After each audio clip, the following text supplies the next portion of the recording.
सुनिए, ये जूते पॉलिश कर दीजिए आप। जी साहब, लाइए।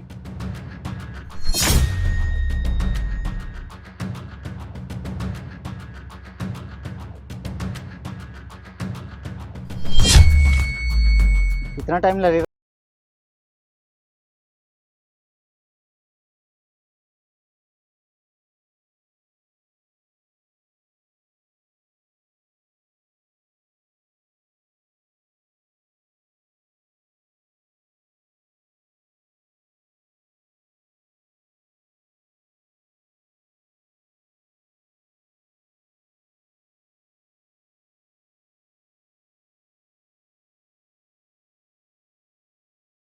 मैं कल फिर आऊंगा, उसके बाद हिसाब किताब कर लेने, ठीक है?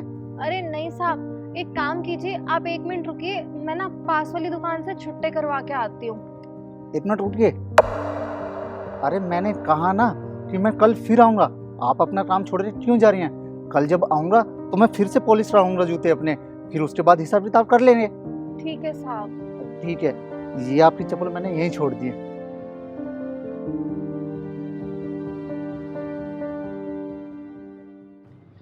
एक काम करते हैं, आज ना बाहर रेस्टोरेंट में खाने का मन कर रहा है, खाना खाने चलते हैं। हाँ, लेकिन ना कुछ हेल्थी खाएंगे।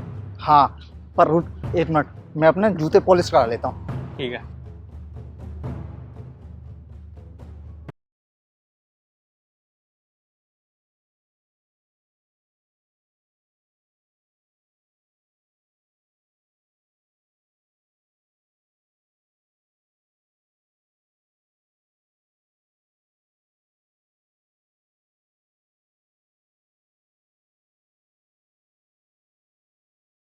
लीजिए।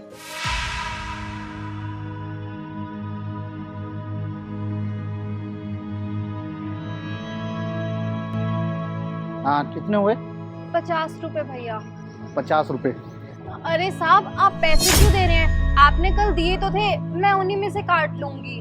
अरे ये कैसी बात कर रही हैं आप? मैं मानता हूँ कि मैं कल आया था, पर मैंने आपको शायद 20 रुपये दिए थे। आपके 20 रुपये बनते थे ना, और अब भी आपके 50 रुपये हुए, तो मैं आपको 50 रुपये दे देता हूँ।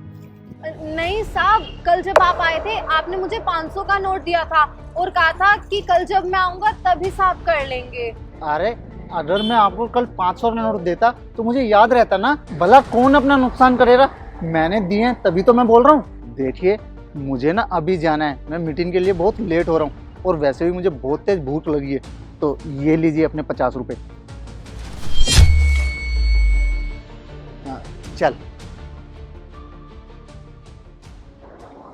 जहाँ तक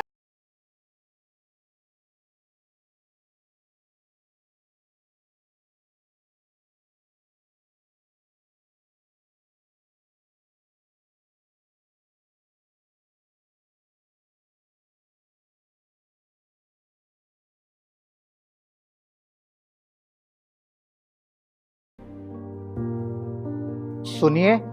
नमस्ते साहब। नमस्ते, ये ना जूते पॉलिश कर दीजिए आप।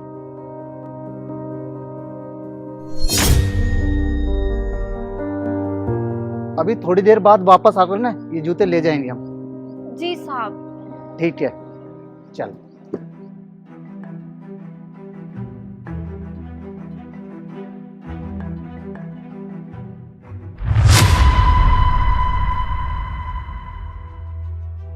इतने सारे पैसे, इतने सारे पैसे इस डब्बे में कैसे आए?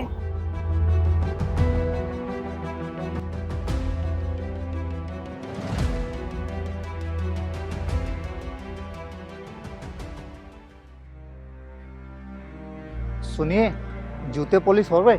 जी साहब, ये लीजिए। और साहब, ये आपके पैसे। इतने सारे पैसे? ये इतने सारे पैसे तुम्हारे पास कहाँ से आए? साहब, जो आपने मुझे जूतों के डब्बे दिए थे, उनमें एक डब्बे में जूते थे और दूसरे डब्बों में ये पैसों की गड्डी। ये कैसी बात कर रही हैं आप? मैंने आपको ना एक ही जूतों का डब्बा दिया था, और उस जूते के डब्बे में जूते ही निकले थे। अब अगर मैं आपको दूसरा डब्बा देता तो उसमें भी जूते निकलते ना कि पैसे। देखो, ये पैसे मेरे नहीं है, और मैं बेवकूफ थोड़ी ना हूँ। अगर ये मेरे पैसे होते तो मैं ले लेता ना। शिवम, पर साहब पैसे तो उसी डब्बे में से ही निकले थे, ये मेरे पैसे नहीं हैं। देखो, मुझे लगता है आपको कोई गलत फहमी हुई है। ये मेरे पैसे नहीं है। अगर ये मेरे पैसे होते तो मैं कब का ले चुका होता। अब मैं चलता हूँ, मुझे ना बहुत इंपॉर्टेंट काम है। चलो। लेकिन पर साहब ने पैसे लेने से मना क्यों कर दिया? ये उन्हीं के पैसे थे और उसी डब्बे से निकले थे जो उन्होंने मुझे दिया था। पिछले 2-3 बार से भी साहब ऐसे ही कर रहे थे, पैसे देते थे और कहते थे उन्होंने नहीं दिए। लगता है साहब मेरी मदद करना चाहते हैं और वो शायद ऐसे ही मेरी 2-3 दिन से मदद कर रहे थे। मेरी जिंदगी में पहले इतनी परेशानी चल रही थी और इन पैसों से साहब ने मेरी बहुत बड़ी मदद कर दी। धन्यवाद भगवान जी। अगर ऐसे अच्छे लोग मिलते रहे तो हम गरीबों की परेशानियां कितनी कम हो जाएंगी। भगवान साहब को खूब तरक्की दे, खूब खुश रखे। शिवम यार रुक, मुझे अच्छे से याद है तूने ना उस लड़की को 2 डब्बे दिए थे। हाँ, तू बिल्कुल ठीक कह रहा है। मैंने ना उस लड़की को 2 ही डब्बे दिए थे। हाँ तो फिर तो झूठ क्यों बोल रहा था कि तूने उसे 1 ही डब्बा दिया है? तू जानना चाहता है ना कि मैंने झूठ क्यों बोला? हाँ हाँ बता। मैं बताता हूँ तुझे। दरअसल उस लड़की को ना मैं पिछले कई सालों से देखता आ रहा हूँ। मैं जब भी ऑफिस जाता हूँ या ऑफिस से वापस आता हूँ, वो लड़की वहीं बैठ के बहुत मेहनत करती है। पर आजकल ना उसकी दुकान इतने अच्छे से चल नहीं रही है क्योंकि कोई ग्राहक उसके पास आता जाता ही नहीं है। और मुझे ये भी पता चला है कि वो अपने घर में ना अकेली कमाने खाने वाली है और उसकी माँ की तबीयत बहुत ज़्यादा ख़राब रहती है। और उसका एक छोटा भाई भी है जिसकी सारी जिम्मेवारी उसी के ऊपर है और उसको ना वो पढ़ाना लिखाना चाहती है। तो बस यार, छोटी छोटी मदद तो मैं उसकी करते रहता हूँ। फिर मैंने सोचा क्यों ना एक बार उसकी बड़ी मदद कर दूँ, और वो बड़ी मदद मैंने उसके डब्बे में पैसे डालकर कर दी। तुझे क्या मिल गया ये सब करके?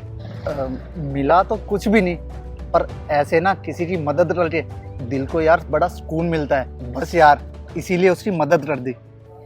I am